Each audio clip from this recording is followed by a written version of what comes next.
Who make this question? Hey everybody, this is Adrian, This is Kinda. and we are Gabby Gabby Onme.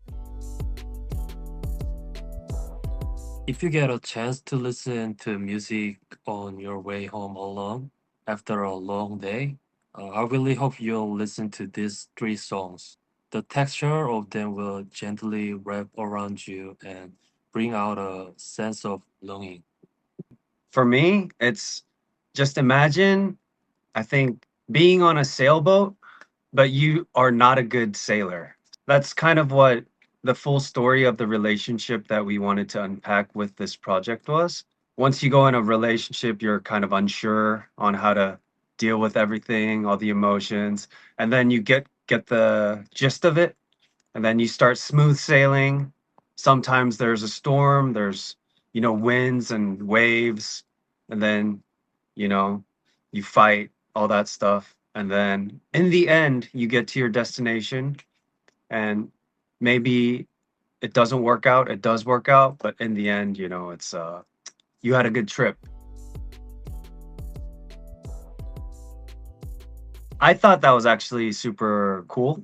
That would be a very cool contrast, because if the visuals were bright and happy, and the audio was super sad, I think people would have like a better contrast of emotions so they could feel it more sometimes, to see that maybe those actors or the colors aren't happy, they're acting happy or something like that. So they could relate to times where their outward appearance didn't match their emotions. So I thought that would be a very clever way to kind of picture the visuals.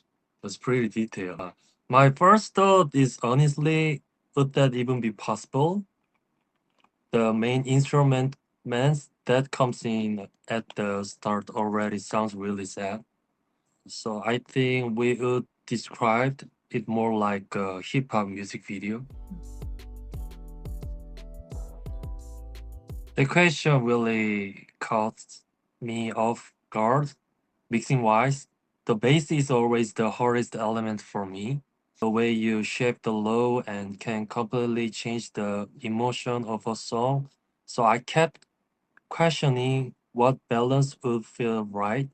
With so many possible ways sounds can sit in front of or behind each other, I end up running countless mixed variations to find the right emotional space.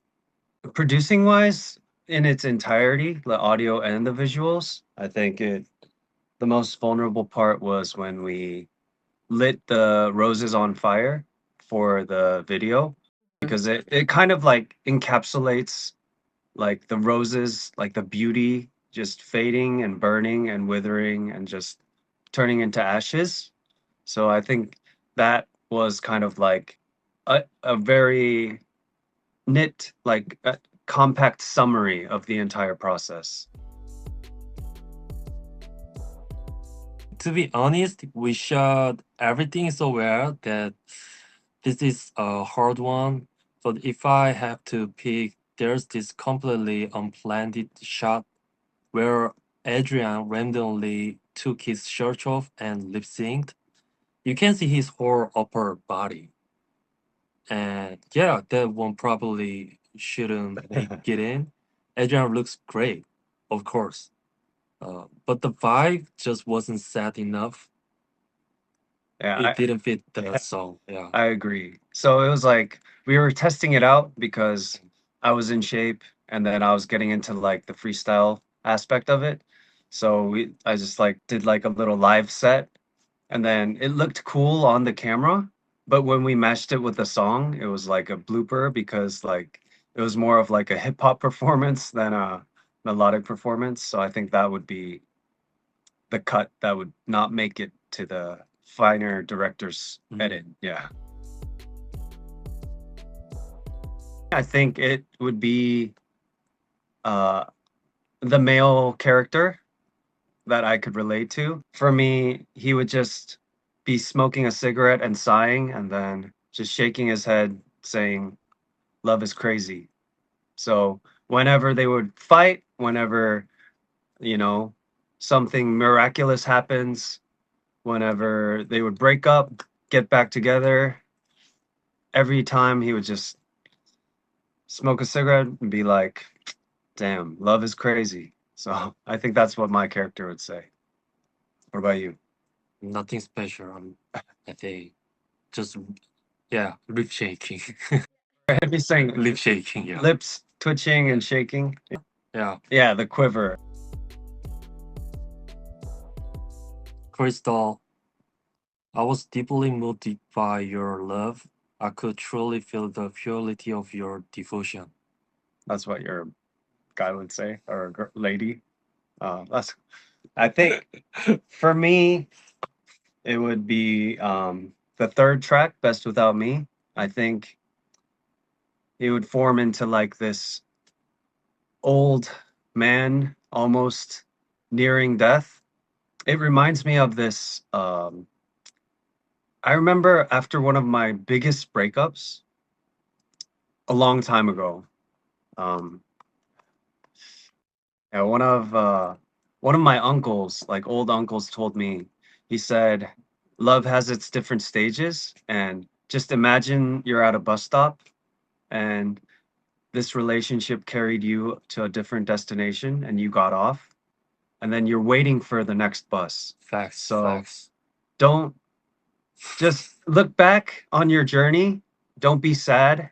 Just look back and Just feel cherish the memories and wish for the best and enjoy your yeah, life. enjoy and then wait for the next bus and that'll carry you to a new destination." So I think the "Best Without Me," those lyrics kind of match that advice. So Facts. that's what the old uncle would say, the unk. Who make this question? Interesting. For me, it would be Crystal, but it kind of depends if I'm on a deserted island by myself or with a potential, partner or lover.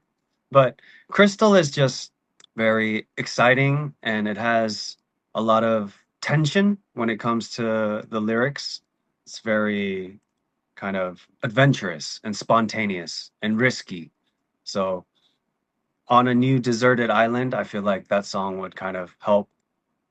Yeah, me as well. Yeah, help. On an Iceland, I think Crystal too would be the best person to be with, the strongest and the brightest out of the three. So I think we manage it well together. Instinctively, the words that came to me were, "This is just the beginning." And the gauge I needed to feel to fully express myself feels nearly completely now. This EP represents the moments for me. This is super cliche, but you get one life, so enjoy it. Like the process of a relationship is always there's ups and downs, but when you look back on memories, even the toxic ones, you kind of have like a bittersweet Me too. memory of that. Don't let it define you, but you still learn and you cherish those memories. So cherish them, but don't let it define you Like and Island. enjoy it. Yeah.